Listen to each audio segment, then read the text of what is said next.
Gujarat division ન્યૂઝમાં આપનું હાર્દિક સ્વાગત છે। સમાચાર છે માતર તાલુકાના અલીદ્રા ગ્રામ અનોખી ઘટના તંત્ર પર ઉઠ્યા અનેક સવાલો। તંત્ર તથા પોલીસ પ્રશાસનની બેદરકારી પરિવાર દ્વારા લગાવવામાં આવ્યા આરોપ। પરિવારના આક્ષેપ મરનારના દીકરાએ જણાવ્યું કે મારા પપ્પા દ્વારા મને કહેવામાં આવ્યું હતું કે ડેપ્યુટી મામલતદાર થતા ઘનશ્યામભાઈ પટેલ થતા કિંજલ પટેલ અવારનવાર મને હેરાન કરે છે। ટોર્ચર કરવામાં ચક્કરમાં ગરીબ અને નિર્દોષ વ્યક્તિને કૂવામાં કૂદી તેમનું જીવન ટૂંકાવ્યું હતું અને તેથી જાણ થતાં ડેપ્યુટી મામલતદાર થતા કિંજલ પટેલ તથા ઘનશ્યામ પટેલ ઊભી પૂછડીએ ત્યાંથી ભાગ્યા। શું છે આ ચિઠ્ઠીનું રહસ્ય?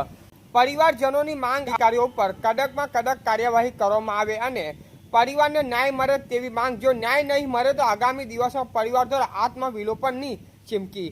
અહેવાલ ભરતભાઈ સોલંકી। મારા પપ્પાને 3 દિવસથી મામલતદાર સાહેબ હેરાન કરતા હતા, ટોર્ચર કરતા હતા। શું નામ એમનું? મિશ્રા સાહેબ છે મામલતદારનું નામ, અને એમનો ટાઈમ છે મામલતદારનો 11 વાગ્યાનો ટાઈમ છે।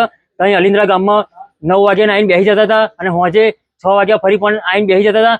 એ ટોર્ચર કરતા હતા અને પેલા ઘનશ્યામભાઈ પટેલ અને કિંજલભાઈ પટેલ એ ત્રણે ભેગા થઈ અને આ રીતે ચેડે પડ્યા અને મારા પપ્પા કૂવામાં જઈને પડ્યા છે। ચિઠ્ઠી આપી હતી એ શું વિષય છે? ચિઠ્ઠી આપી હતી, એ ચિઠ્ઠી અમને મળી નહીં, બરાબર છે? એટલે અમને કહ્યું હતું કે ચિઠ્ઠી હું આલીશ, પણ ચિઠ્ઠી અમને કોઈ મળી નહીં। શું કારણથી આપઘાત કર્યો? કોઈ કારણ અમે જાણતા નથી। છેલ્લા અમુક દિવસોથી કે ટેન્શનમાં આવ્યું કોઈ ટોર્ચર છે, ખાલી પ્રોસેસ હતું, પ્રેશર હતું આગળથી મામલતદાર સાહેબનું, બરાબર છે? શેનું પ્રેશર હતું? હવે અમે કઈ જાણતા નથી, જાણતા જ નથી। અમે તો આઝાદ થયું તારે બધું બહાર ખબર પડી છે। અમે જાણતા જ્યારે કૂવામાં પડી મામલતદારને ખબર પડી કે આ વ્યક્તિ કૂવામાં પડ્યો અને છે, મામલતદાર સાહેબને ખબર પડી, જે કર્મચારીઓ છે, જે સેક્રેટરી છે, એમને ખબર પડી કે આ વ્યક્તિ કૂવામાં પડ્યો છે, તો એમને ભાગી જવાની કોઈ જરૂર છે? મામલતદાર સાહેબ તાત્કાલિક ધોરણે માતર પોલીસ સ્ટેશનમાં પહોંચી ગયા, ત્યાંથી કલેક્ટર ઓફિસે પહોંચી ગયા। કેમ? કારણ શું? તમારો શું એવો ગુનો છે? કારણ કે તમારે મદદ કરવાની હોય કે ભાગી જવાનું હોય છે? મારું નામ છે અંજુ માસી। હું વડોદરા સમાજ સેવા કાર્યકર્તાની એક ફરજ બજાવું છું અને મારું વતન, મારી જન્મભૂમિ, મારી કર્મભૂમિ ગામ અલીન્દ્રા છે।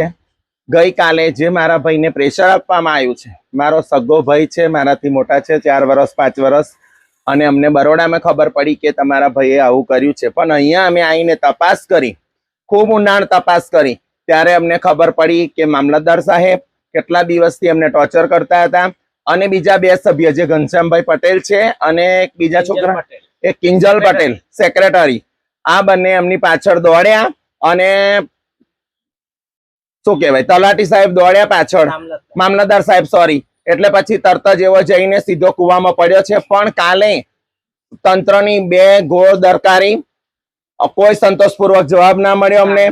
પોલીસ તંત્રની કોઈ નિષ્કાળજી, કારણ કે માતર તાલુકાની અંદર આજે કોઈ અધિકારીનો દીકરો જો આવી રીતે પડી ગયો હોય, કોઈ અધિકારીને આવું નુકસાન થયું હોય તો તાત્કાલિક ધોરણે તંત્ર દોડે છે। કેમ જનતાની સાથે પોલીસ નથી, કાયદો નથી? એટલે અમારો તો એક જ વિરોધ છે કે અમને સાચો ન્યાય મળે, કારણ કે જો કાલે ને કાલે આવી તંત્ર જો જાગૃત થઈ હોત તો આજે એ છોકરો જીવતો હોત, એ મારો વિશ્વાસ બોલે છે। અને અમને ન્યાય જોઈએ, ન્યાય જોઈએ, ન્યાય જોઈએ। ન્યાય શા માટે સતત લડીશું અમે, કારણ કે એમના બબ્બે દીકરા છે, એમના ઘર વિહોણા થઈ ગયા છે। આજે તમે જોવો 2 દીકરા શું કરી શકે છે?